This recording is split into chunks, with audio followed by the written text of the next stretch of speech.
You are about to enter the fantasy football show. Please stand by like a boss. Estás entrado al fantasía fútbol novelas. Espera con el patrón.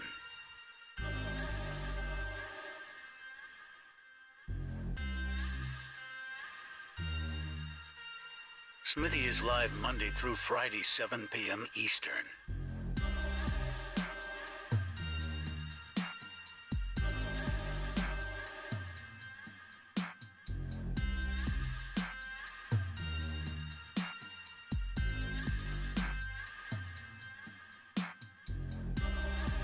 Get one-on-one text advice with Smitty at heysmitty.com.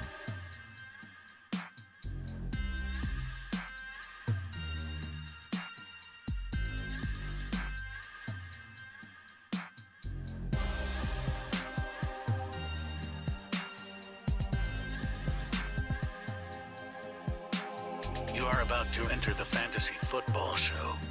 Please stand by like a boss. Estás entrado al fantasía fútbol novelas. Espera con el patrón.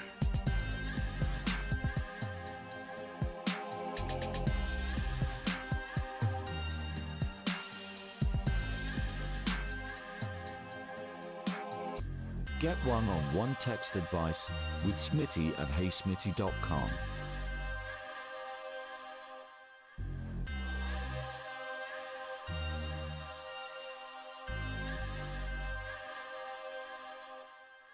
You are about to enter the fantasy football show. Please stand by like a boss. Estás entrado al fantasía fútbol novelas. Espera con el patrón.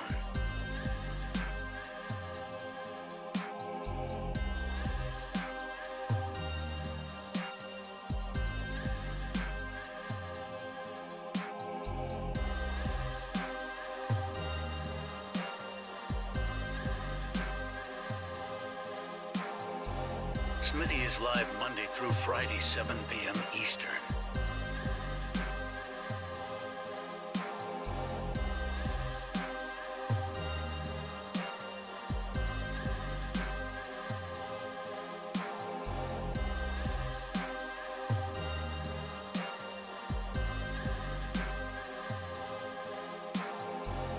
You are about to enter the fantasy football show.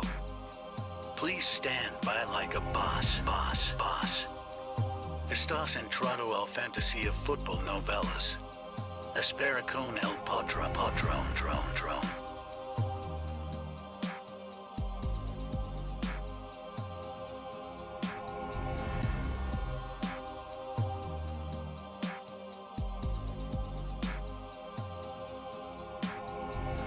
You are about to enter the fantasy football show. Please stand by like a boss. Estás entrado al Live from the FantasyFootballShow.com studios. It's the Fantasy Football Show. Live! Monday through Friday, 7 p.m. Eastern. You know it, you're here for fantasy football goodness and greatness, and today we have a uncomfortable topic. We're talking about avoids. We're talking about bust players. We're talking about potential bust players. No, not everybody I talk about will in fact bust. It's a projection game. It's a prediction game. But these are a grip of players that I feel have too much risk attached to their name given the cost of entry. As I always tell you, there's a line in the sand for everything in life, in fantasy football, in Netflixing, in trying to negotiate at work, whatever. There's a line in the sand where something becomes a good value and when something becomes a bad value. In the case of, let's say, a Derrick Henry, there is a point where Derrick Henry's an avoid. This is the no-go zone for Derrick Henry. An avoid. Here's that line in the sand where Henry flips into a let's get the guy, go time. Everybody has a line in the sand but Josh Jacobs. Everyone but Josh Jacobs. He's the only guy I have a personal grudge against. He's the only guy I'm biased against. I don't know why. No, we know why. We know why. No, it's not because he blocked me on social media. It's because this man just toyed with Fantasy Worlds, told everybody he was out, that 1 week where I'm not playing, I'm injured, and then he comes in and plays. Just flipping off fans, telling fans to come fight him at the stadium. I'm biased against Josh Jacobs. That's the only person I'm biased against. But everybody else has a line in the sand, okay? Derrick Henry has a line in the sand. Chris Godwin's got a line in the sand. Michael Thomas has a line in the sand. Cam Akers even has a line in the sand for me. Everybody has a line in the sand. But let's talk about where a lot of these guys fall. And is there a capable line in the sand of getting to where these guys can be players that I would draft? I'm going to tell you right now, I don't think Derrick Henry can reach the line in the sand for me. I don't think Cam Akers can ever reach the line in the sand for me. I don't think Chris Godwin can ever reach a line in the sand where I take him. That's why I've narrowed down these 4 guys right here. And most of the time, Michael Thomas is going way too high for me to ever toy around with saying to myself, okay, has he crossed that line in the sand? I did take him in a recent draft with some of you guys in the voicemail league. Everybody that leaves a lot of voicemails, we have a league we started. It's a dynasty league. Yeah, every once in a while, somebody does a dynasty league. Hit that thumbs up button, says Jack. We have 40 to 50 people popping in and out. Hit that thumbs up button on your way in. Help your boy Smitty. But we can talk about Tyreek Hill. We can definitely plot a bunch of players on the line in the sand board over here. Okay, Tony. So keep that in the arsenal. Pop that back out here in a couple minutes when we go to Fantasy Football Court. We'll do line in the sand Fantasy Football Court. How's that? But Michael Thomas in general, I find people believe in him way too much. Somebody in a draft, especially redraft, mock drafts, but dynasty he falls to a point where I find myself sometimes taking him. But in general, these 4 guys I've pinpointed because they don't ever fall to a place where it's even close to my line in the sand. Nick Chubb will go over Sanu.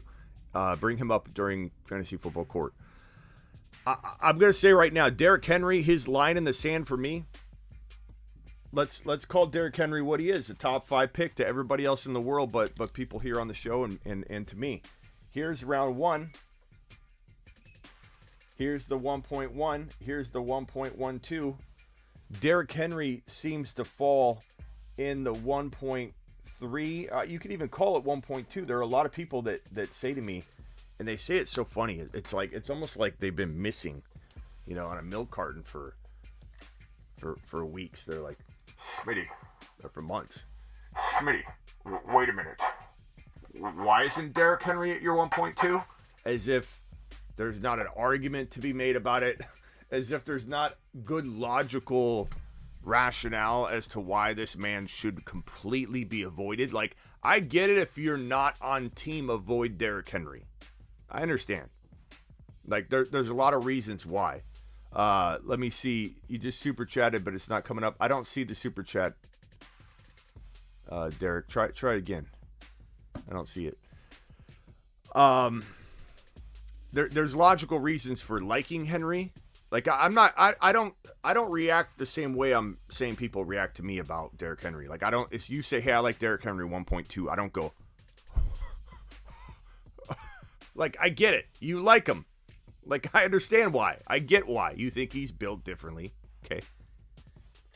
Smitty's built differently. You think that he was so dominant last year that that's going to happen. Didn't you see him last year? You think that the injury's freak. Like, you think, oh, if he didn't get hurt, Smitty, that injury you couldn't have predicted. It's a small injury. He'll be fine. You think that the plate in his foot won't affect him. The plate won't affect him, Smitty. I understand all that. Like, and I accept it. Like, I don't, no one's taking a lap because I like Derrick Henry 1.2. But all these things, to me, are complete avoid red flag situations. And then you pile on top of the fact that he's had a 2,000-yard season that he broke from. His history told us and predicted and forecasted and foreshadowed that he would break in 2021. And I told you, avoid him or trade him by double-digit weeks. You have to trade him by week 10.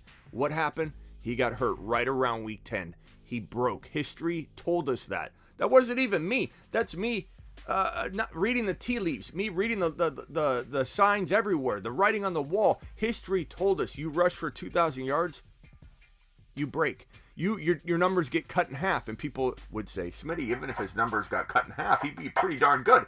Correct. But the reason they're cut in half 80% of the time when you run for 2,000 yards, and we don't have a ton of players that have done it, we're 7. But when you do it, you break because of it. That's why your numbers get cut in half. You break. And when you break, and only Barry Sanders of the 7 didn't break, when you break, you never return.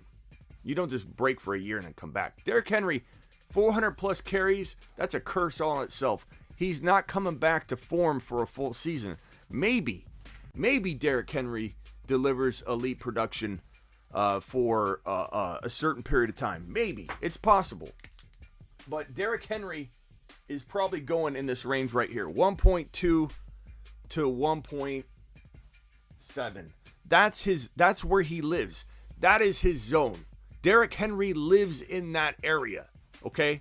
And when you talk about taking Derrick Henry anywhere in this range, you're running the risk of your season completely going to crap, because this is a big, heavy investment. This is where you can get a Jamar Chase. This is where you can get a Justin Jefferson. This is where you can get an Austin Eckler, who has risk in himself. Like that, there's risk there. These are all places where you can get, I think, safer players. But Derrick Henry is my line in the sand so low that you probably will not see me ever be able to consume any shares in redraft in a redraft setting. Probably because my line in the sand is literally at this turn pick, at this 12-13 turn. Like, if I can make Derrick Henry one of my 2 back-to-back players, I'm all for that. I can do that, but only in one league. Like, if I had 2 different leagues side by side, I would only do this in one league. Only one league. Not 2 leagues, not 3 leagues, not 4 leagues, not 15% of my fantasy football drafts. 10%. 1 out of 10. If I do 10 leagues, I'm taking Henry in one of them at 12. And that's it. I'm not taking Henry anywhere else. I'm not taking Henry at 8. I'm not taking Henry at 6. Why? Because Jamar Chase is there. Why? Because Justin Jefferson will be there, or Eckler, or Najee Harris. I'm getting one of those players, one of those 3, Cooper Kupp. I'm getting one of those 4 players, Cooper Kupp, Jefferson, Jamar Chase, or Eckler. Probably not Najee, but throw him in there. One of those 6 players in the top 8. Someone's going to get cute and grab Henry or Cook or someone that I don't necessarily want. At least 2 or 1, but probably 2 players I don't rank in my top 8 will go in the top 8. Therefore, I feel like I'm pretty locked and loaded to get one of Cooper Kupp, Jefferson, Jamar, Eckler, Najee. I feel pretty locked in, or Eckler, getting one of those players in the top 8. That means that at like 9, 10, 11, 12 is the only place I would even contemplate going Derrick Henry. But I think I would still figure out something else, another avenue to take. I don't like Derrick Henry at 9 or 8 or 7. I just don't. And you could say I'm crazy. You can say, Smitty, he's built different. You'll see. You're going to pay for this. You'll see, Smitty. This is the only place, and in one league I'd toy with it. That's it. That's it. My line in the sand's 12 overall. You can like it. You can hate it. You can say you'll never own them. That's ridiculous. That's fine. That's my line in the sand. That's why my story here that I'm telling is that you will not see Derrick Henry probably on a single one of my redraft teams, because my line in the sand is not realistic to the regular world, and that's okay. I've designed it that way. That's by design, baby. That's by design. And yeah, I see that comment in the chat here. Kenneth Walker to the moon. Aaron wants a moon call, a moon shot. To the moon. Kenneth Walker to the moon, baby. Moonshot approved. Only so many of the moonshots get called out per episode. So Aaron, you were able to grab my attention and get a moonshot, a moon call, baby. Moon calls are not just handed out like candy. Moon calls and moonshots here on the Fantasy Football Show are very, very they're not plentiful. They're very coveted. They're a novelty. And Kenneth Walker, he's getting a moonshot, baby. Dalvin Cook, that's a great question. Let's put some names. So Dalvin Cook we'll put right here. Who were the other questions you guys had? Drop the other player names. Some of you had some good ones that you brought up, and I said we'd address them later. Drop them on the screen again, and I'll throw them on here, and we'll plot them in a second. So Derrick Henry, 12. I'm sorry. I'm really sorry. They just refunded my super chat. I don't know what happened, bro. That's weird. Try it again, pal. I don't know what else to tell you on that one. Can anybody else super chat? Like, is there like a YouTube issue right now? I'm not saying you have to, but if anybody does, we can see if it works. Hoovy, I have the 1.1 rookie draft, but I'm feeling like I should go Kenneth Walker over Hall. Try and trade down to the 1.2. If you can't, and you feel Walker's the guy like I do, you got to do what you got to do, man. I like Walker. I like Walker more. I'm going to do my best to trade down. I'm not talking about getting a third rounder or something like that. Don't do that. But I certainly would try and get something like moving your in the vet draft, or it's probably a dynasty league. Can you upgrade a player? Can you take a Godwin, one of the doubted players here, Mike Thomas or Cam Akers and Henry, or just turn them into a slightly better player? Like, go after a slight upgrade with that person's team. You know, if you've got a wide receiver like, I don't know, Mike Evans, can you turn Mike Evans into, a slightly better wide receiver? Something like that is what I would probably try and attack. So number 12 overall for Derrick Henry, that is my line in the sand. Let's talk about Cam Akers. Cam Akers has a value. Good gracious. Let me pull up some rankings here, and trying to figure out where Cam Akers is probably going to go. I would guess his ADP is probably third round, if I had to guess right now, which is like way far beyond any line in the sand I'm going to have. So let me look up Cam Akers. Cam Akers overall right now is looking like a 31 overall, running back 15 to 16. That's crazy, man. 31 overall. I can't get behind that. I can't even get close to that. So here's round 1, 2, 3, and 4. So this is pick 24. This is pick 36. He's going at 31.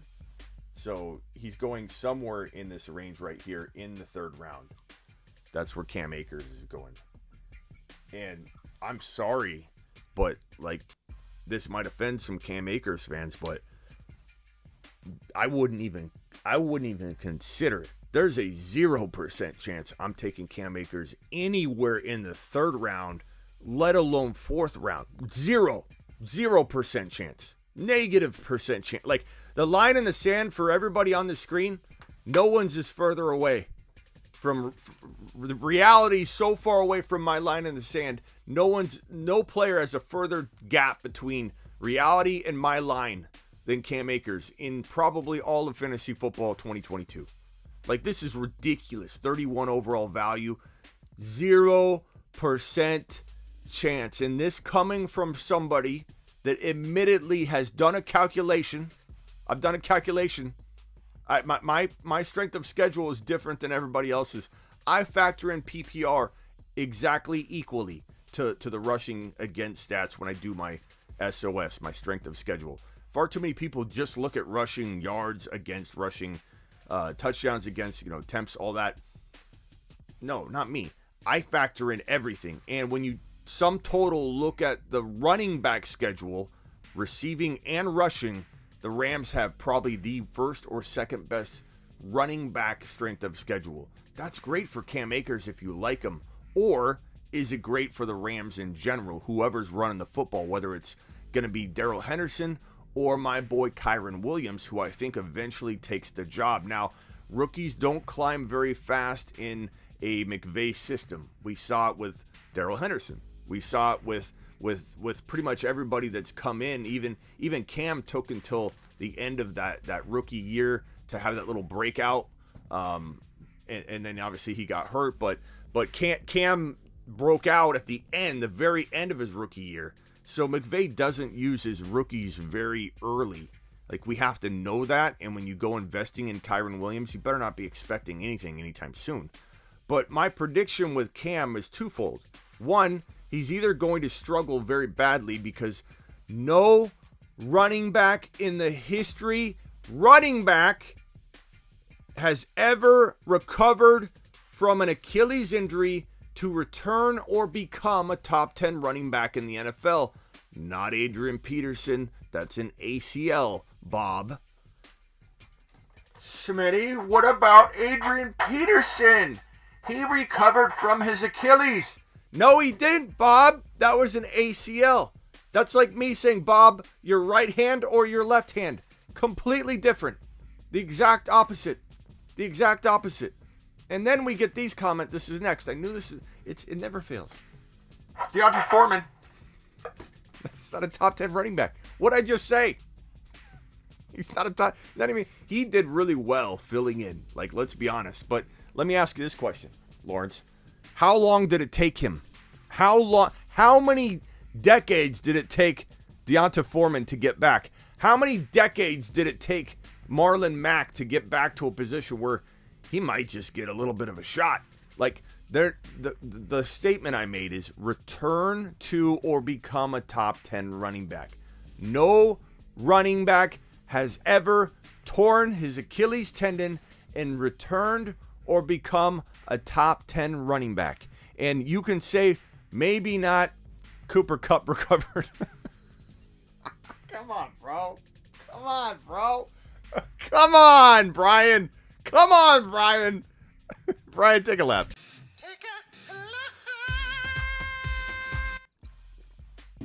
Brian, Cooper Kupp suffered a torn ACL. Brian, Cooper Kupp tore his ACL. That is not an Achilles tendon, Brian. Brian, that's like saying someone broke their neck when they broke their ankle. I still appreciate you, Brian. Laps are good for you. Don't take offense to it. Oh, anyway. Let's get back to the point. Nowhere near. I'm not going near Cam Akers. Just nowhere near. Not even close.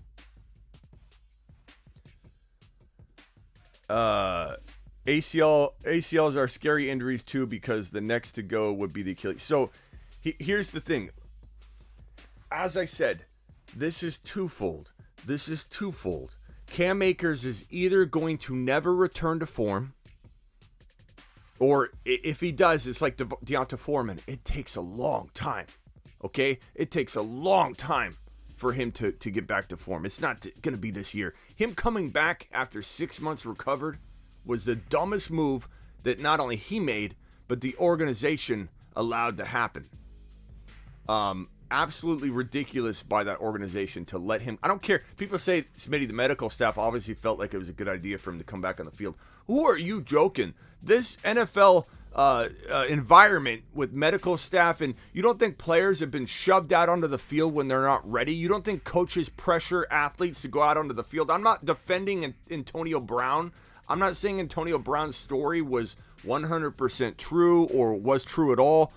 Antonio Brown's a hard guy to trust, but those situations where coaches are like, get back on the field, or your job's on the line, or, hey, you're afraid that you're going to lose your job like Cam Akers, so you're going to not be honest with the process either. If just because a coaching staff or a medical staff cleared you to go doesn't mean that everything is okay. Going onto the field after 6 months recovery, trying to do it after 5, is reckless to your body and causing potential, most definitely, problems with that Achilles healing process. So let me answer this question real quick. 12-team redraft, where would you draft a tight end? I'm drafting Dalton Schultz in round 6, 7, or Dawson Knox or Pat Freiermuth. I'm getting those 6, 7, 8 round tight ends because Dalton Schultz could be the number 3 or 4 tight end in fantasy football 2020. Wouldn't shock me if Dalton Schultz was in the 2 spot all year long. Dalton Schultz is a steal. So go after Dalton Schultz in round 6, 7, Axe. You can kind of tell by where the players are falling on the pre-rank list, so let that guide you. If Dalton Schultz on the overall pre-rank list in your draft isn't even a scroll away, like he's far down there, like a full scroll away, you know he's probably going to fall to you. When you start seeing him pop up and you don't have to scroll at all, he's in that next 10 available guys you got to think about, okay, he might be going soon. So use the pre-rank as your guide. I don't really know exactly where you'll have to take him in your specific draft. Dalton Schultz is all over the board, but your pre-rank should tell you and give you an idea of who's going to see him. When you get into round 6, 7, 8, bro, a lot of people are magazine drafters, Axe. They aren't like you and me and everybody in here who consume fantasy football for a living and because of what we wanted is what we do. You know, that's we live for this stuff. We live. Dalton Schultz to the moon. Good call, Silver. To the moon. Dalton Schultz gets a moon call. Moonshot, baby. When you get to round 6 or 7, you're gonna have people just picking guys off the pre-rank, bro. They just look at it and they go, I don't know who I want. I'm going to go ahead and pick him. He's number 4 ranked. He's got to be good, right? People draft who they recognize. They're influenced. They draft who the pre-ranked list suggests to them. Not necessarily in like rounds 1, 2, and 3, even 4. Once you get to 6, 7, people are like, I don't know. I've been out of it. My wife's been in my ear. You can't play fantasy football. No magazines for you. No subscription to thefantasyfootballshow.com. I'm not going to let you do it. And they don't know what they're doing. They don't know what they're doing, bro. They're not here mock drafting with us day and night. They don't know. Dalton Schultz to the moon. Dalton Schultz to the moon. Dalton Schultz, Kenneth Walker, Javonte. Give Javonte Williams a moon call. To the moon. Javonte to the moon. Cam Akers, let's finish this up. My line in the sand for Cam is probably like in the, 5, 6 round range. It's not even close to this 3rd round value. It's not even in the next round. That's why I'm not going to be drafting Cam Akers in 2022. And as I mentioned, the twofold part of Cam Akers avoiding him, Cam's going to potentially not be the same, not have that step, not be able to get back to form, especially right now. Maybe the therapies that they're using with him, the cutting edge Achilles injury, stem cell therapy stuff does make him recover quicker. Maybe. He's like guinea pig number 1 for it, though. Like, you going to bank on it? I'm not. I'm not going to put my 3rd round draft selection in Cam Akers when I can draft Kenneth Walker 2 rounds beyond that. Like, trade down and acquire another 4th rounder and 5th rounder for my 3rd rounder if I can get Kenneth Walker. Like, let me ask you this question, okay? Because this is where it's crazy to me. If I can trade my 3rd rounder for a 4th and 5th rounder, because people, when you're on the clock, will do it. They want that 3rd rounder bad. There's a player they're targeting. They want a Cam Akers. If you could trade your 3rd rounder, you're not happy with the players that fall to round 3. You're not seeing a Breece Hall there. You're not seeing a Josh Allen there, who I don't mind reaching for in round 3 if you're unhappy with the running backs and wide receivers. Why not trade your 3rd rounder for a 4th and 5th? You can get Herbert in round 5 sometimes. You can get Kenneth Walker in round 4 or 5. Would you? Let me ask you a question. Kenny or Andrew or whoever, not Kenny because he doesn't like Kenneth Walker. Kevin, Silver, would you take Justin Herbert and Kenneth Walker for Cam Akers? Because what I'm telling you is that Cam Akers goes in round 3. Kenneth Walker and Herbert go literally in round 5 and round 5.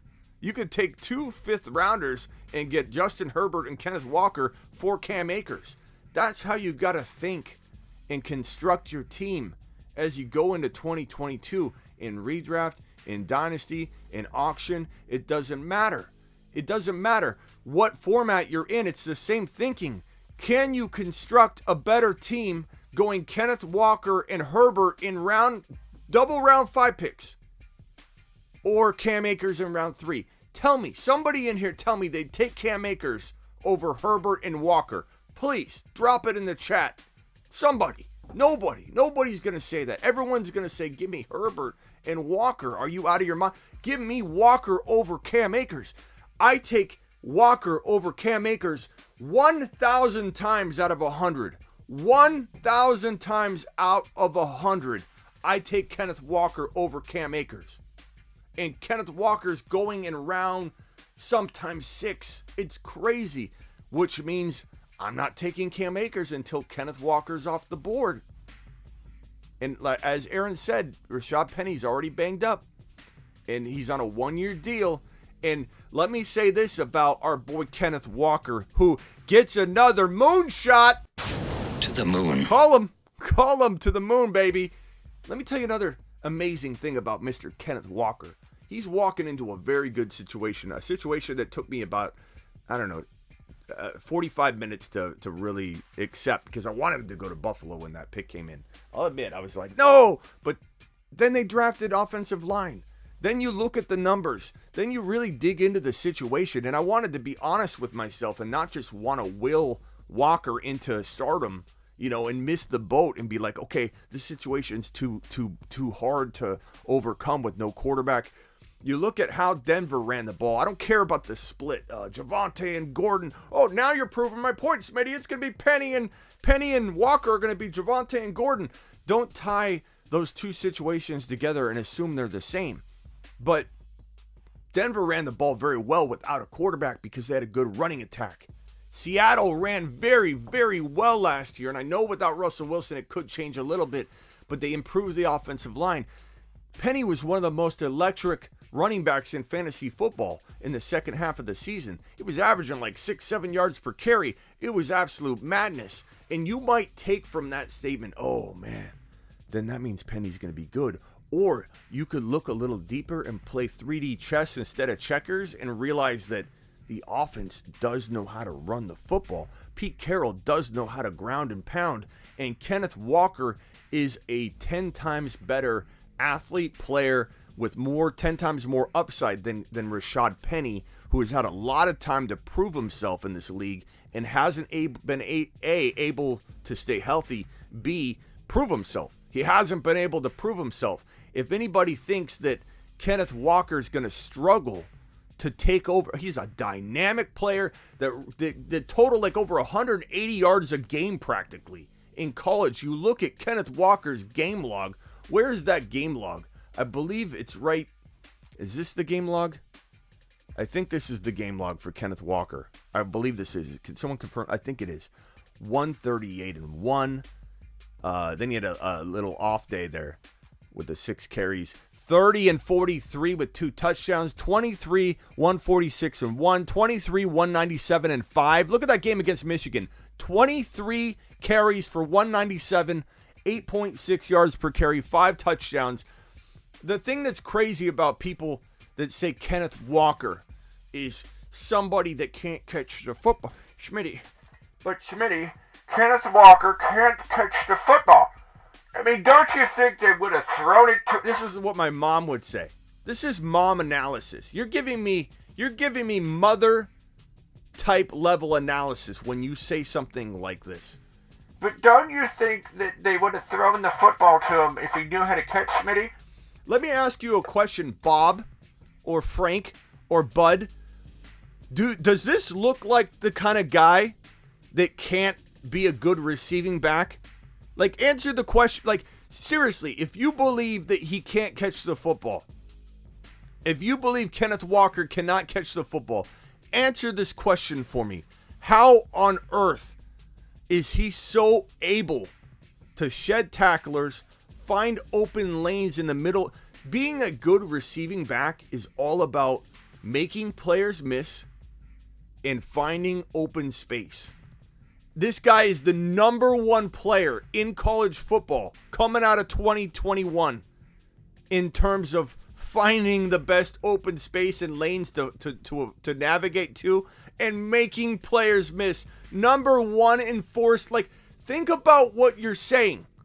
Think about what you're saying when you come to me and say he can't catch the football. Number 1, he proved it. In the combine and workouts, his hands are fine. So the only argument you have, you cannot say he can't catch. You cannot say he can't catch the football. You could say, Smitty, what about in games? Why doesn't he catch footballs in games? You can come to me with that, and then I'm going to shut you down and smash your argument into little pieces. Because here it goes. And defend it if you want in the chat. I'd love for somebody that thinks he can't catch the football to call into the show right now. In fact, I'm opening the phone line. Call into the show.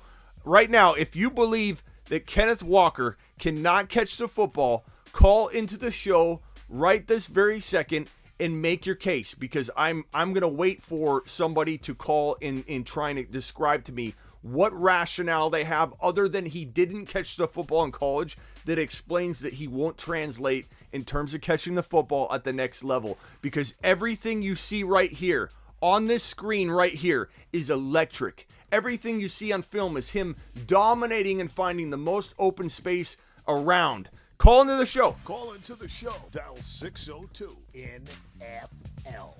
Down. Somebody come to me.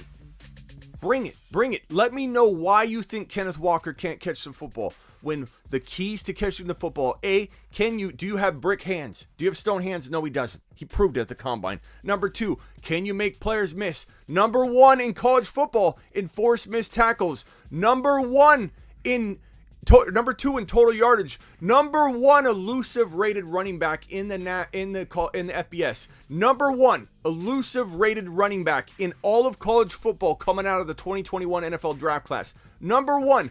What on earth makes any of you that doubt him as a receiver say that he can't catch the football at the next level?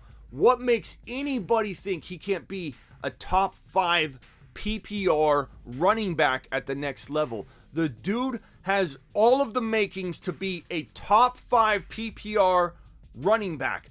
A top 1 to 5. He could be the best receiving back in the entire NFL. Like, everything that I look for in a PPR guy, aside from the fact that they didn't use him because he couldn't. What was he doing right here? Do I come to your office and ask you why you aren't faxing TPS reports when you spend your entire day giving presentations?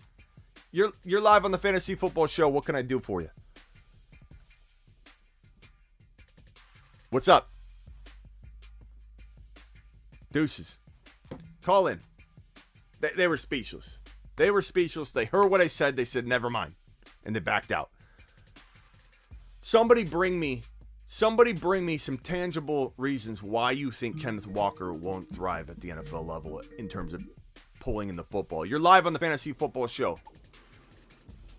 Hey, Smitty, it's Jose. Jose, what's up, pal? So I'll play devil's advocate. Oh, Jose, I don't want to blast and you. And go against you. What was his college production in terms of receiving? It doesn't matter though. They didn't use him, Jose. That's out there. Like, I've already taken away that ammunition because they didn't use him. He got transferred from another school that ran the same kind of scheme and system, and both those systems did not ask the running back to pull in the football. When he did, he'd have games where he'd pull in some passes. He had a receiving touchdown. I think it was like week 3 or week 4. He had some receiving stats. But if you look at his totals, Jose, he's running the ball 29 times. He's running the ball 20. Can Derrick Henry catch the football? Can he physically catch the football? He can. Okay. They don't throw him the football. Right. Why don't they throw him the football? Because he's running 27 to 29 times a game, Jose. He's running 27 to 29 times a game. You can't do, Jose, I can't come to your place of employment. Let's say you work in an office and you're creating TPS reports. I can't come to you when you're creating TPS reports 23 hours a day and ask you, why are you not giving more presentations? This guy's running the football 27 to 29 times a game, getting over 200 and 170 yards on the ground, 3 and 5 TDs. And he's the number 1 elusive rated running back, according to PFF, in the entire college football atmosphere.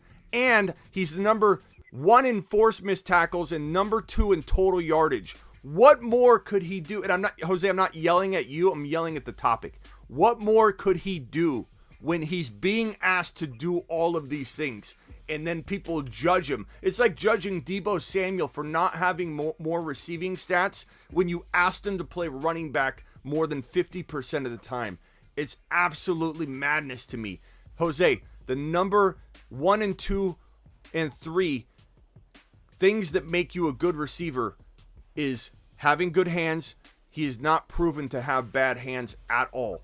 He and Breece Hall had phenomenal near perfect combines. Number 2, you're elusive. He's the number 1 elusive rated running back in all of college football. Number 3, you force miss tackles and you break tackles. He's number 1 in college football. Every single metric you look at, aside from did they use him, supports that he could be the number 1 or a top 5 PPR running back at the next level if they throw him the football. Plain and simple. if I wanted to go against that argument, is that I don't know. In the team he's in Seattle, with the coach with his coach, if they're gonna throw him the ball, what's my expectation for him in receiving for this season? As a rookie, because if he can catch the ball, but they're not gonna throw him, they're not gonna throw the ball passes to him. what makes you think they won't? Like Carson was not an electric elite talent, and he had, I think, a 43 reception season. Like, this isn't an offense that doesn't throw the football to the running back. Not to mention, a lot of that has to do with the quarterback. That quarterback's gone. So it's not like you can literally tie the tendencies of Russell Wilson over the years and the stats that he provided for the running back to, because not every play is scripted. Like, the quarterback goes through checkdowns and different processes in finding the open wide receiver. It's not always going to wide receiver X. It's not always going to this player. Like, that is very quarterback dependent. So here's what I'll say. Is he going to have 50, 60, 70, 80 receptions as a rookie? No. His rookie year is going to be a rookie year receiving type of season. It's going to be 30 receptions, 35 receptions if he's lucky and has a good rookie season. But the other thing you got to think about, even if you want to say that Seattle could hold him back until they get a good passer, let's say they don't throw to him like they should. Although bad passing situations, quarterbacks with inexperience, they do check down to the running back more frequently than a seasoned veteran that knows what he's doing, throwing the football down the field to DK Metcalf and Lockett all day long. So there's some good logic as to why the running back might be a safety net more in this situation. But let's pretend that he catches 30 balls a year, like, that's nothing. He could do that with ease based on the things that I've said. He's still going to be asked to do if he's running enough. Look at Derrick Henry. Derrick Henry in PPR or non-PPR is no different because of the volume and yardage totals that he's bringing in. Now, if he's not used in the running game like I expect and doesn't get the receptions, then you have a problem. I don't see that happening. Even if they give him 30 receptions a season for his first 2 years while they get their good quarterback in place, whoever it's going to be, he'll get enough rushing stats where it's not going to hamper him. He's going to be efficient enough, even if he's not a top 3 or 4 or 5 PPR guy. He's got time to get there. Zeke Elliott was not catching footballs in college. Everyone said he was going to be garbage in the PPR rankings. Zeke Elliott became one of the best PPR backs in the game. And there's a lot of those things that you could look at and pinpoint from his game, from his film, from his skill set that said that if they threw to him, he would ball. Kenneth Walker may not have 70 receptions this year. I get that. He's going to have maybe, call it 25 to 35. Like, that's a good receiving season for a rookie as they get him in the mix. And maybe he doesn't get fully unleashed till week 7. Maybe he shares carries for 4, 5, 6 weeks, which is fine because there's plenty of running backs that get unleashed in week 7 or 8 from that point on that become top 5 running backs because of that stretch. Like, I'm okay with him not hitting a rookie wall and easing him in. This guy is a yardage machine. This guy is an elusive tackle-breaking monster. And the guy proved he has good hands. Everything is there, Jose, but what you're saying, which has a valid, it's a valid concern. Will they throw it to him? Is he now in another situation like in college where they don't want to throw to him? That is to be decided. But I'm going to say that when you've got a monster like this and you're Pete Carroll, you're going to feed him all different ways. But if he gets 30 receptions for this rookie season, you should be very happy. 25 to 35, I think he could easily get that number. Yeah. So, but I think, I don't know what Pete Carroll's going to do because I don't know what he does, but personally, but if they run the ball like they're supposed to, and they feed him the rock, he's gonna, by the end of the year, you're gonna be happy you drafted him, and he's gonna be. I just want his ADP to be down so I can just keep drafting him. Yeah, his ADP is ridiculous, bro. It's insulting, and I love it. It's insulting. He's going. in the two best ball drafts from the and let me put this on the screen here, guys. Go to thefantasyfootballshow.com and click on this exact underdog image that you see inside this computer image right here. Go to thefantasyfootballshow.com, click that underdog banner, go play this $10 million in prizes Best Ball Mania 3. We're all in it. We're all jumping into it. Jose, have you drafted in it yet? Not in that tournament yet. You got to do it. Plenty of I did a few other tournaments that did they have their puppy tournament. If you don't want to spend $25, just spend $5 and pay the puppy tournament. The first prize is $70,000. So yeah, there's no excuse. You can, you don't want to shell out $25. Shell out $5. Yeah, go to thefantasyfootballshow.com. Click on the underdog banner, shell out $10 minimum, and I'll give you a free phone call if you do it. Just DM me on Instagram or email me at thefantasyfootballshow.com. Click on the contact form, email me, let me know you did it, show me a screenshot. I will give you a free phone call and we'll chop it up. But yeah, okay, Jose, I'm going to let you go. But yeah, Kenneth Walker in this best ball tournament, the $25 entry, Best Ball Mania 3, where all of us will be in the same bucket of you play in your league for like 4 weeks or something, Jose, I think, and then the winner of your league of 12 that you draft with, advances to the big bucket of total point winner, contest guys, and then you all fight for that first place. And I believe if you're like 300th place, you get like $1,500. I think the prizes are insane. It's $10 million in prizes on the Best Ball Mania 3. We're all going to be fighting together. All my teams are going to face each other if they advance through the first, 4 weeks or whatever inside the division of people you draft with. And they'll be facing each other. And I'm getting Kenneth Walker in the 6th round on the regular, Jose. On the regular in this best ball tournament. At that price, you can. Why not? Why not? 93 I'll let you go, Smitty. Yeah, appreciate you, man. Thank you, brother. Yep. Have a great day. Jose, beast. Appreciate you, Jose.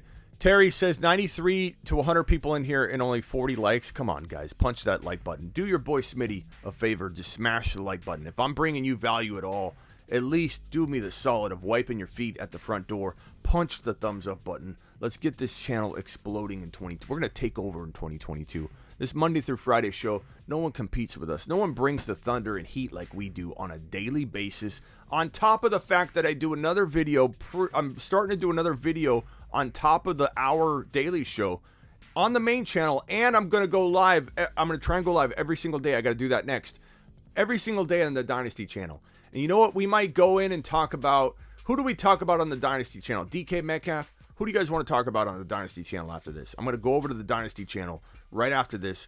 To locate the Dynasty channel, you just go to youtube.com/thefantasyfootballshow. Let me put that in the chat here and pin it. But more of you need to subscribe to the Dynasty channel because I'm going live on there every single day. It's 8 to 10 minute live stream every single day on one player at a time. That's the whole point of the Dynasty channel, is to literally be about one player at a time. Quick little videos, little live streams every single day. Dynasty Fantasy Football. You gotta spell it right. youtube.com/Dynasty Fantasy Football. I'm gonna pin this in the chat, in the live chat. Go to that. Subscribe. We're gonna go there next. So you gotta be subscribed. Kenneth Walker, how we got on that tangent for so long. This one's from Kenny. Proof is in the stats. Negative 0.7 average depth of target, which means that he's standing right beside the QB, and he only caught 60% of those. Guy can't catch. Kenny, just wait, bro. Just wait. I appreciate you, Kenny. I appreciate the super chat, by the way. Thank you for testing that out. Just wait, bro. The proof is in the other stat. You could bring that stat all you want, but the question I would have for you is the fact that they didn't use him at all would point that their usage of him is awfully placed and awful. And if you actually watch him on film, there's nothing wrong with his hands, bro. You watch him at the combine, there's absolutely zero wrong with this kid's hands. And when you are the most elusive running back in college football and you're the tackle breaking king and you navigate open space better than any running back in the game, in college football at your level, in your year, tell me how any of that's not going to translate into being a PPR monster. It's absolutely phenomenal. Okay, so Kenneth Walker, we're done with Kenneth Walker for now. But Kenneth Walker, absolutely. To the moon. To the moon, baby. Moonshot, baby. He's gotten the most moonshots of the day. Godwin, where's Godwin's value? Chris Godwin is a tough player to... Let's go on the board here. Where's his ADP right now? I think it's somewhere like 60 overall. So... Here's pick 36. Here's 4. There's 48. There's 5. There's 60. His ADP is around 60, 57, 60. So his ADP, this is pick 36. His ADP is right around here. While I don't think that's awful, like on its face, guess what players are there at 60? My favorite, ETN. ETN is the best pick in that round 5 range that you could possibly find. Just absolute monster. Guess who else is below that pick on average? Joe Burrow. I don't care about this early quarterback. Can't take a quarterback early. Taking Joe Burrow in between the 5 and 6, or even in all of round 5, if that's early quarterbacking, I don't know how to help you. Joe Burrow is a monster steal over Godwin.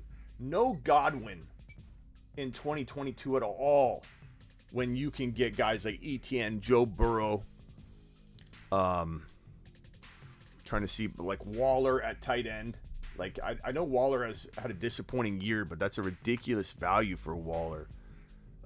There's so many guys. There's just too many guys that are going to fall to that pick right there. You know, like in Walker, we're saying Kenneth Walker. If Kenneth Walker is available in round 5 or 6, where Godwin's going, there's no reason anybody should be taking Chris Godwin anywhere near his ADP. His line in the sand here is round 6. His line in the sand for me is probably after this 6 turns into round 7. So round 7 or 8 is probably my line in the sand. Why? He's coming back from an ACL tear. Okay, he's already had a lot of injury concerns anyway. Coming back from an ACL tear. Why are we going to trust a guy that has had a little bit of injury risk coming back from an ACL tear when those players, not in general, but when those players are still on the board? There's a certain line in the sand where I do trust him. That line is well beyond guys like Burrow and Herbert and Kenneth Walker and Travis Etienne, maybe even Elijah Moore, who I think is very underrated right now just because Garrett Wilson's on roster. These are all players that are much safer to me than a Chris Godwin coming back from a torn ACL that already feels he's very injury prone-esque anyway. Kevin with a super chat, does strength of schedule factor into redraft first 4 rounds? If so, Hollywood Brown players have a tough start. Or Mark, I'm sorry, I think you said Mark. I thought you were talking about Hollywood Brown. Marquee players have a tough start. I thought you were saying Hollywood Brown. I don't know that all marquee players have a tough start, and I don't know that strength of schedule can be looked at from like a blanket statement level, bro.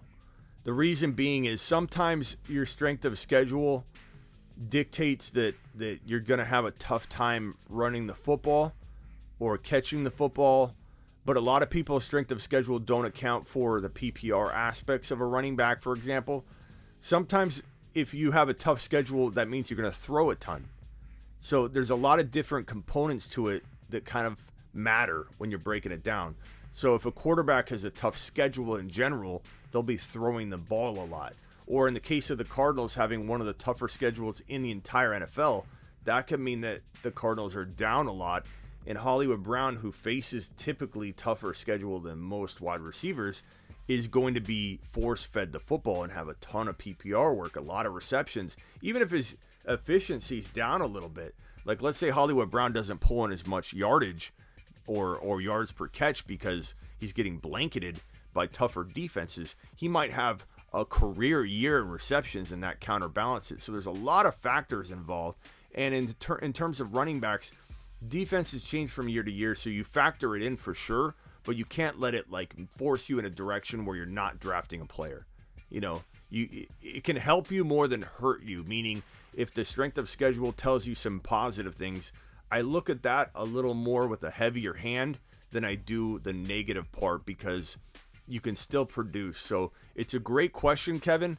You definitely have to factor it in, but it's almost like each situation's different than the other. You have to almost account for everything and not just like blanketly use it and say, oh, he's got the 4th toughest schedule.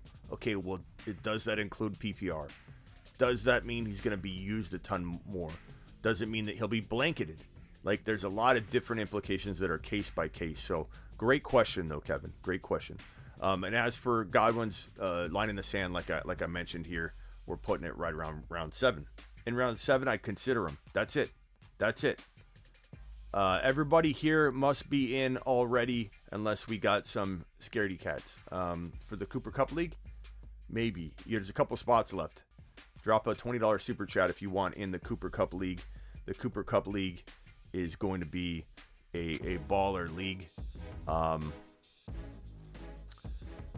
4 days, 13 hours, 5 minutes and 40 seconds left. There's not 11 spots. I got to change this graphic. This thing's wrong. There's like 2 spots, 2 to 3, but we have a couple people that haven't responded, so I'm going to guess that we have a couple alternates. We also may move the draft date to the 10th if we don't get enough people responding that we need to hear from. If you guys would like into this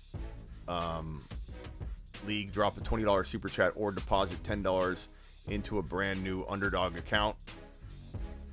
So go to thefantasyfootballshow.com or use promo code Smitty and then show me proof that you did it. $10 is all you got to drop in, and you can grab a spot before they're gone.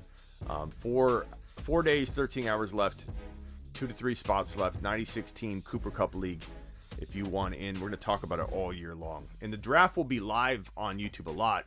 It's a 1 month to 2 month draft because it's an hour timer with 96 picks in each round.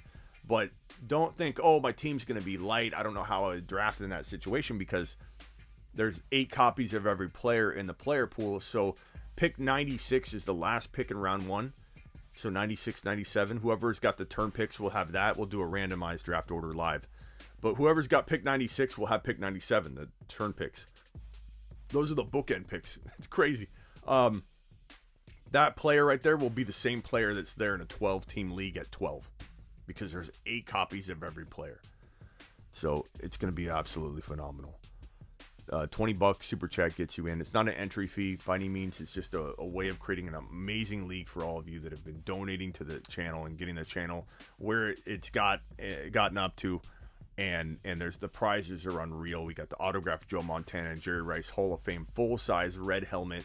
We've got the Trophy Smack big trophy to the winner. We've got the fantasy football ring going to the winner.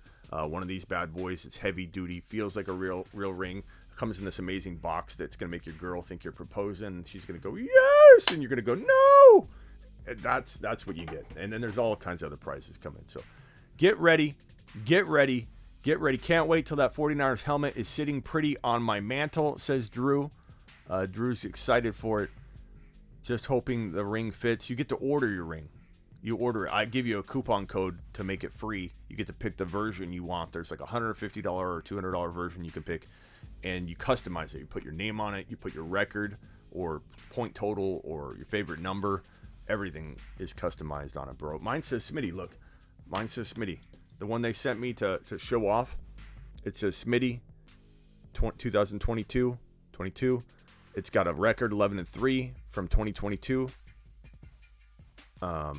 It's awesome. Just this example is awesome. The record, the name, you get to customize it. This is the example they gave me. It's phenomenal. Phenomenal ring. Love it.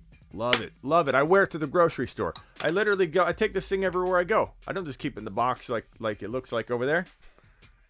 I wear this thing out and I go, yeah, do you guys have any more ripe tomatoes? I'm really interested in some of your freshly cut pastrami And do you guys have boar's head roast beef? I would like a pound. And then they say, are you a Super Bowl, a former Super Bowl player, NFL winner? Are you a former MVP of the National Football League?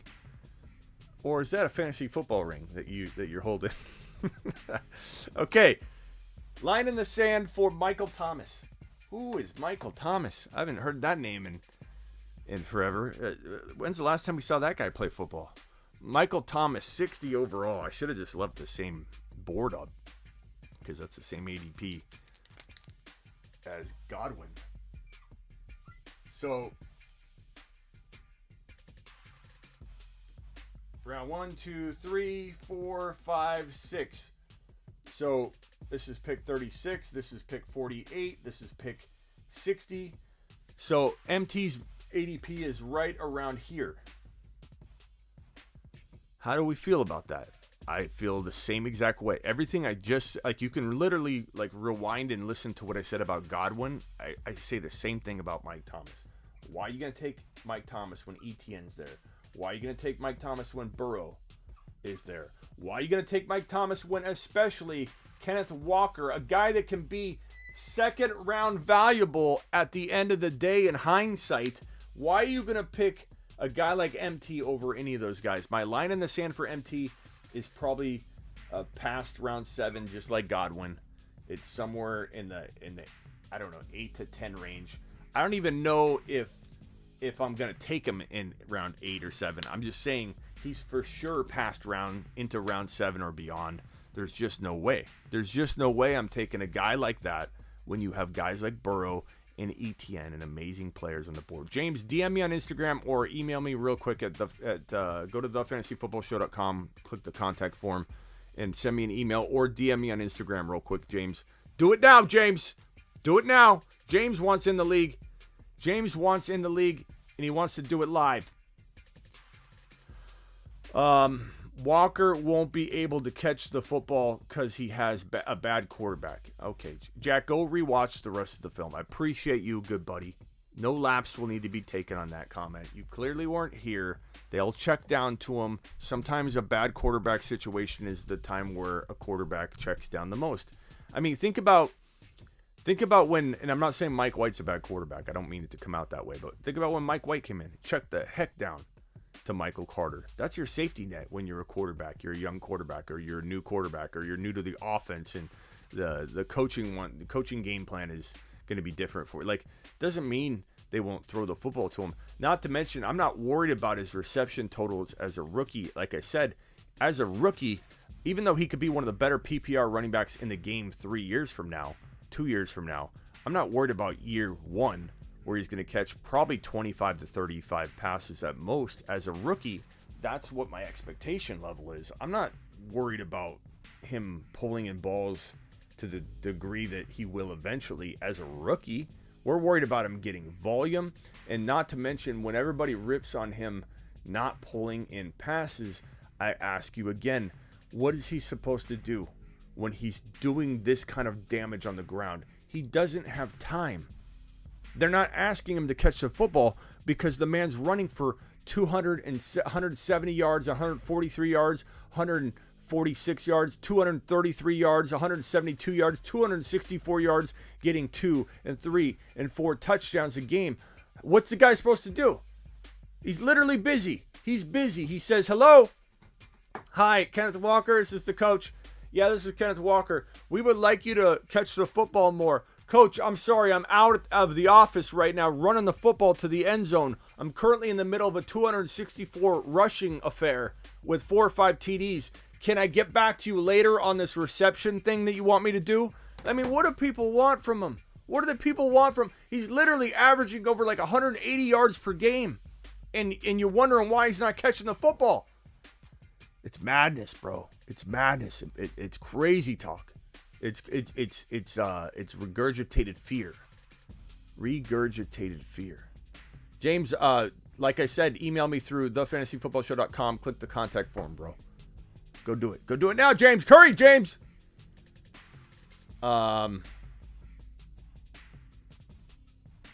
Axes, I'm going to use my half Smitty and Axe draft strategy. I like that little mix number. Appreciate that. Okay, let's go to the voice messages. It's we're already over time, but that's okay. We got to get to these. I asked for them. I got to take care of them. This one's from the Bruce. Hey, Smitty, should I trade Rondell Moore and a third-round pick for Devontae Smith? Rondell Moore and a third-round pick for Devontae Smith. Was this question from yesterday? I don't know. I'm going to say give me Devontae Smith. I like Rondell Moore a lot, but Devontae still got a big upside. I get it that his situation looks a little bit dampered, but take Devontae. Hey, Smitty, it's Derrick. Happy Friday. Happy Friday, everyone in the chat. Smitty, I had a question. Is Mark Andrews a viable top 3 tight end? Is he worth investing in the second, third round in a redraft? Thanks, pal. So you may have missed my I did a whole thing yesterday on this. Give me Dalton Schultz. Give me Dalton Schultz to the moon. Dalton Schultz in round 6 or 7 trumps Andrews in round 2 and 3 all day long. No chance I'm taking Mark Andrews in round 2. 0. Like, could he produce that level of stats, especially with Hollywood gone? He could, but that is just high draft capital. Round 3, it's okay. I've actually mock drafted Andrews in round 3, and I didn't dislike my team. It looked pretty solid. But give me Breece Hall in round 3. Give me Josh Allen in round 3, and I'll take Dalton Schultz later. In apples to apples, I will have 2 better players than you do. Even if I reach for a quarterback and take Josh Allen, and then I take Dalton Schultz, my Josh Allen and Dalton Schultz will beat your Andrews and quarterback you take where I took Dalton Schultz. Your 6th or 7th round quarterback and Andrews won't hold a candle to my Josh Allen and Dalton Schultz. That's science, bro. As Jesse Pinkman would say, that's freaking science, bro. That's what it is. Appreciate you, Tariq. Hey, Smitty, how many weeks do you think it's going to take before the Dolphins turn to Teddy Bridgewater and give up on Tua? I don't know, bro. That's a good one. I don't think Tua is it. And part of me is disappointed in Miami Mike McDaniel, who's made some amazing moves. Part of me wonders if I'm wrong on Tua, because Miami Mike has done so many amazing moves. Like, this is a big botched, part of it for him. Do I think Tua could produce? Yeah, and that's why I think Miami Mike might not be wrong. He's not completely right to think this is the answer right here. Like, Tom Brady should have made it aggressive. I heard he was trying to trade for Tom Brady, but then that got shot down, and he called it fake news himself. But I don't know. Part of me thinks he tried.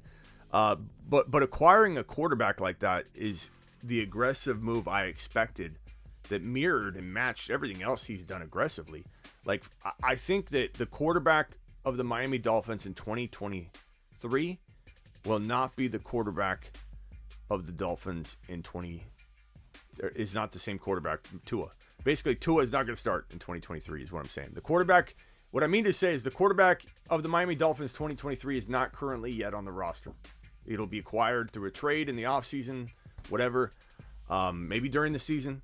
Maybe Mike McDaniel's that guy that does a midseason trade and takes a team with a traded quarterback to the playoff. Like, who knows? Like, McDaniel's doing everything unorthodox, and he's doing a great job. But Tua's not it. Could Tua survive? Yeah. Tannehill's not a great quarterback, but Tannehill survived with a good enough team around him to be the number 1 seed entering the playoffs last year and to be a contender. Like, they didn't obviously get as far as they had hoped, but they were a number 1 seed and a contender, a playoff contender. Tua could survive. The team's so good, he could be that guy that doesn't necessarily lose his job. He goes into 2023 starting because he's efficient enough, but he's like a pea shooter trying to fire off a bunch of these missiles that you got in Tyreek Hill and Waddle and all, this running back arsenal that's odd and weird. And Gesicki, you got all these weapons here, and Tua can't possibly feed them. So I would say mid-season maybe, but wouldn't surprise me if he stayed in there. Hey, Smitty, it's Derrick again. In a redraft perspective, if I was to go the wide receiver route in an auction setting again, and I got 2 of the top 3 wide receivers, I got 2 solid running backs, and I'm needing a quarterback, and the top guns like Josh Allen, Patrick Mahomes, Justin Herbert are all off the table, who would you consider a solid top quarterback to take? Maybe a Jalen Hurts? What's your thoughts, pal? Yeah, so Jalen Hurts and Trey Lance are probably my favorite, and Russell Wilson, which probably will go off the board. But if he doesn't, like if I don't get Herbert, Burrow, or Josh Allen, and Mahomes you throw in there as the 4th, without Tyreek Hill, I don't rank him in the top 3. I put him about 4. But he still deserves 4. But if you don't get one of those 4 at a reasonable value in my mind, reasonable would be like Josh Allen, end of the 3rd, Herbert 5, Burrow 5 or 6, Mahomes now 4 or 5, probably 5. If you can't get those guys there, then Russell Wilson, Jalen Hurts, and Trey Lance, and not necessarily in any particular order, because I could see any one of them being the leader of that pack of 3. Those are my 3-pack. That's my 3-pack quarterback arsenal I go after if I miss out on the big 4. The 3-pack, again, Trey, Russell Wilson, Jalen Hurts. You could throw Tom Brady and Aaron Rodgers in there. Look, it's a deep quarterback class, and that makes people often say, well, Smitty, you just listed off like almost 10 quarterbacks, then why on earth would I draft an early quarterback? Because it all comes down to who's on the board, who's the best player available. Am I taking a Godwin or am I taking a Herbert? I'm taking a Herbert. If Walker's there, I'm taking Kenneth Walker over Burrow or anybody because I want to go after the Trey Lance or Russell Wilson with Walker approach versus taking Herbert or whoever because Walker's that valuable to me. Do I take Breece Hall over Josh Allen? Yes, I do. Every time. And that might make me not own Josh Allen in that league, and that's fine. Then I've got the Trey Lance approach. I'm not just some only early quarterback drafter. I'm a defender of it because no one else defends it. No one else can properly explain early quarterback drafting and how there is some rhyme and reason to it if you don't believe in the players on the board and they're the best contributor in fantasy football and they could be the number 1. Thank you, James. Let me get back to you on that real quick. Hold on, James. James, I got your message here. I'm going to send you one back right now, pal. Okay? There you go, buddy. There you go, buddy boy. We got a voice message from a random here. Jacob. Hold on.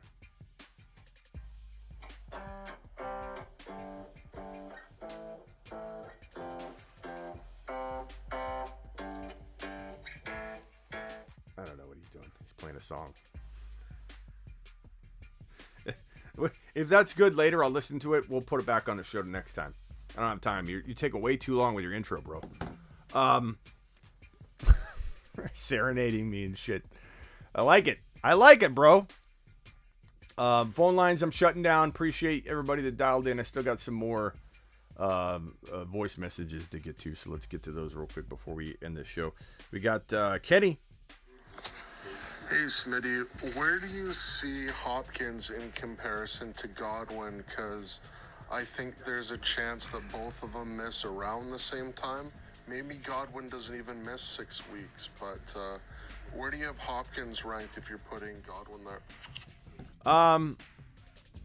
The difference between the two is that Godwin, I still worry about being hurt, whereas Hopkins should come back healthy. So give me Hopkins in like that top of the 7 round range. Because again, ETN, Walker, Burrow, all those guys, there's a plethora of guys in round 6 that I think could still, like 10 times out of 10, one of them is going to be there. I don't anticipate not getting one of them. So that's why he becomes my 7th drafted player. So kind of feel like, that's where I look to, like round 7. And Hopkins would be fine there. He's going to miss 6 games, so you can't take him earlier. Godwin, I take later than that.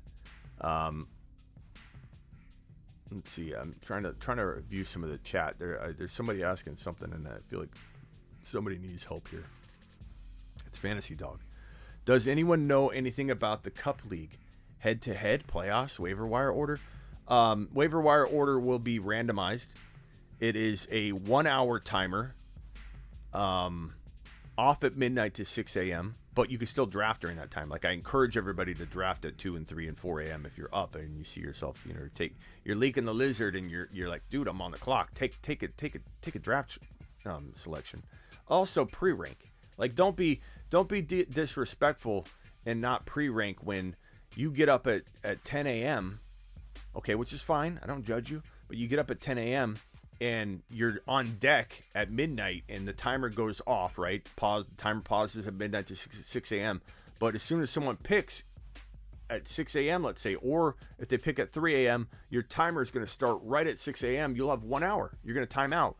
So pre-rank, especially with 8 copies of every player, if you're 4 picks away, you might be talking about 4 versions of that player still available. Why would you not pre-rank? If you know who you're going to take, pre-rank. 1 hour timer. It's going to take like a month to 2 months to get through, depending on if everybody maxes out that hour timer. That's a worst case prediction. It's total points, 1 division, no head to head. Total points race, 1 division through week 17's end. I may make a tweak, and tell me what you guys think about this in the chat. This will allow the draft to go quicker, and it will also make it very, very strategic. So if you guys can, especially if you have a say, you're in the league, tell me what you think of this idea. It's not going to make everybody happy, but I think it'll make the competitive person excited. No benches. No benches whatsoever. You literally either start a guy on a bye and keep him, or if someone gets hurt, you got to make a call. If he's out for 1 week, do you keep him? Or do you drop a guy that's valuable? It's going to make the waiver wire totally deep, just completely plentiful. And I thought this way we could turn off the waiver wire system in general, and you literally could. We probably do some kind of 24-hour hold because we want to make sure that there's no collusion. But 24-hour hold on a player, and do some kind of like, blind bidding on it or whatever. Maybe get like $400 for the year, or $200 or $100 or whatever, and you're out of the money. You're out of the money. There's no $0 bids or anything. Or you could bid free once a guy clears the waivers. But what do you guys think about that? No bench players whatsoever. It's kind of it makes it just like hands-on. Like, you got to really be into it and be picking up guys, but you'll always be able to grab somebody. What do you guys think about that? Is anybody having like major objections to that?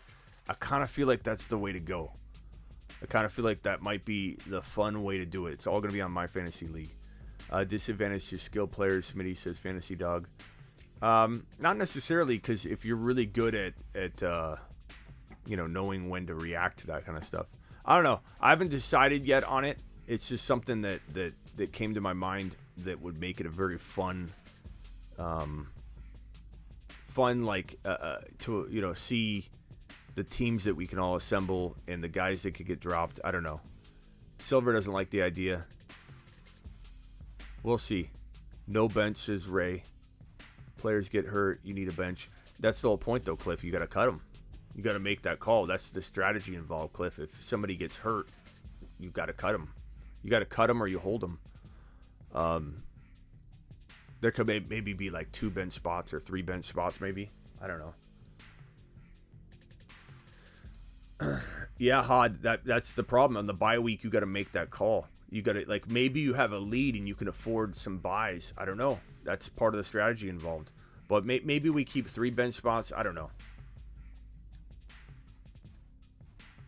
I want to make sure everybody's happy. We'll probably put a poll up on My Fantasy League. Make sure you got it bookmarked and everything.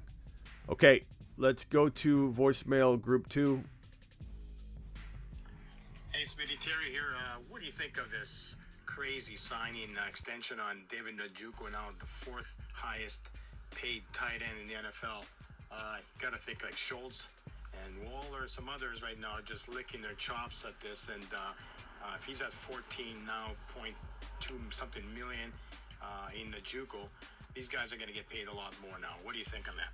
Yeah, Njoku's a really, really bad that's a bad signing. Like, I like him. He's got talent and upside for sure. And I'm excited to see what he can do because I always liked him. Like, when he came in, I'm like, this Njoku kid could be good. Like, basketball player type tight end. Go up and get a football pretty much with anybody on a jump ball. I like him, but trouble staying healthy. Hasn't evolved. He's been in the league a while. I know the quarterback situation's been volatile there, but he had enough targets and opportunity to thrive yet. So why is he getting this big dollar amount when he hasn't really proved it? Kind of crazy to me. But yeah, you're right. This is going to up the tight end asking price in terms of contract negotiation. Then again, you know, I don't know. Maybe it's one of those situations like Christian Kirk where it's like what you do with your players is one thing. What we do with ours is another. You know, that isn't a trend. So I don't know that it for sure set the market, but it certainly could have. But that was a dumb amount of money. Asher. Hey Smitty, what do you think? I'm digging through Bisky at the last pick. Would you rather draft Kenny Pickett, or would you rather have George Pickens? I am a Steeler fan, yes you know. I like the roast coffee and watch a show. If you ask me, then I'll say draft the Steelers, Najee, yeah. In the first round, with the second round, he's still there. You may find a deal, but you're probably in the six-man draft. You've just been Smitty approved. I dig it, Asher. I dig it. We might have to have you come on and do a live performance soon. Asher dropping fire. That was a banger. That was a banger, Asher. Appreciate you, Asher.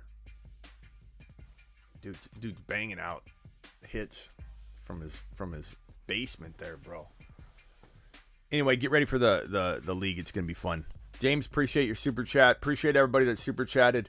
That's pretty much the show. Hit the like button, hit the thumbs up button on your way out the door. We've got 80 people still in here. Please punch that thumbs up. We're live Monday through Friday, every single Monday through Friday. But guess what? News breaks. Who goes live? Terry, Cliff, Kenny, the other Terry, Silver, Hoovy, Swaggy, everybody in here. Fantasy Dog. What happens if breaking news occurs? That's right. Your boy Smitty walks into the studio. Ziggy, studio off. Your boy Smitty walks into the studio and goes, Ziggy, studio on. And I go live. And I go live. I go live for you. I work for you. And if you comment, I will respond to pretty much 99.9% of all the comments on my videos. So drop fire right now and I'll get back to you. And go to thefantasyfootballshow.com, the new fantasyfootballshow.com, thefantasyfootballshow.com. Go check out.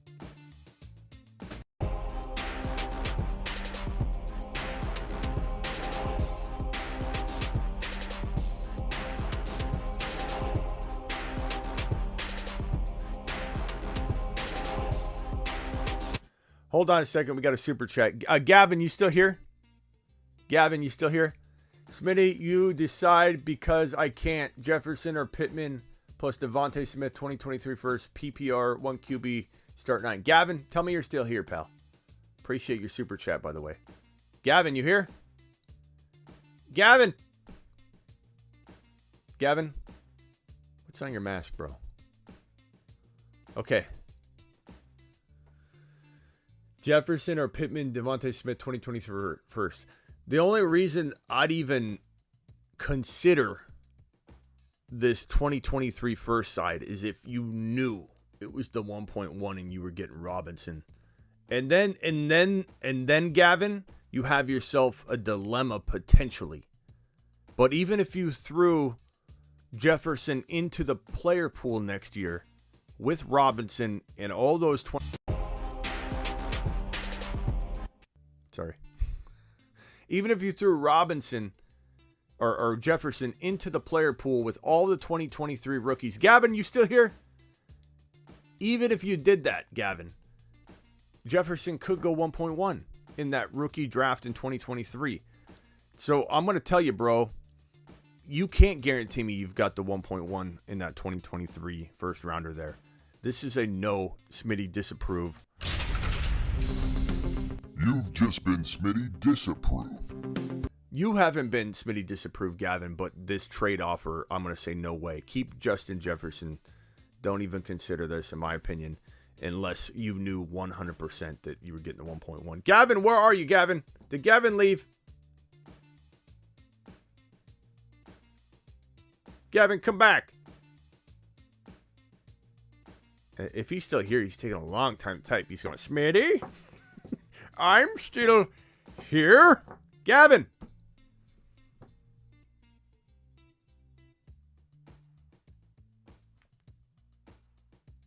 Just for Smitty. Thank you. Thank you, Terry. Appreciate you, Terry boy. Terry's on the loose. Terry, he's scary. Terry's on patrol. We're still waiting for Gavin. I'm going to start this timer over. 57 seconds and the show ends. People that left, they miss out. You don't want to leave before the credits. You never know what's going to happen. Smitty might pop back on the screen. But we're waiting for Gavin. I think Gavin took off. Gavin, I'm sitting here dedicating a good 2-3 minutes to you. Where are you, pal? Where are you, Gavin? Everybody will have a star team, greatly reducing manager skills. Okay, maybe we won't do that. Okay, we'll put a vote up, but I'm pretty sure that everybody's not happy about this no bench thing. So we'll probably go with the bench then. I just thought it would be a good little tweak to it, but I'm okay. It looks like Gavin left. I don't think Gavin realizes he's getting all this love right here. Gavin Jefferson, keep him, man, keep him. ETN or Gibby on Dynasty channel. Yeah, we got to go live on the Dynasty channel right now. Hey, 70 of you watching right now. I've pinned a link. Good God, this timer thing. I pinned the link in the Dynasty channel. Go to the live chat. Click on that link. We're going live right now to talk about. Let's talk about ETN. Kenny's got a good one. ETN. Go to the Dynasty channel right now. Gavin, where are you, Gavin? Go to the Dynasty channel, Gavin.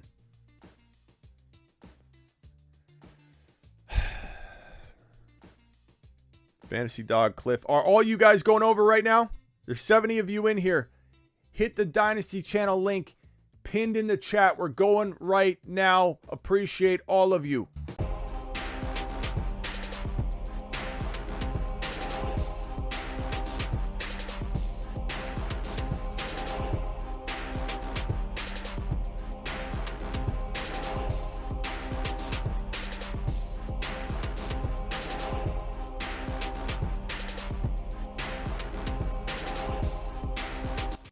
You thought I was leaving, didn't you? Crazy kids. Don't ever leave.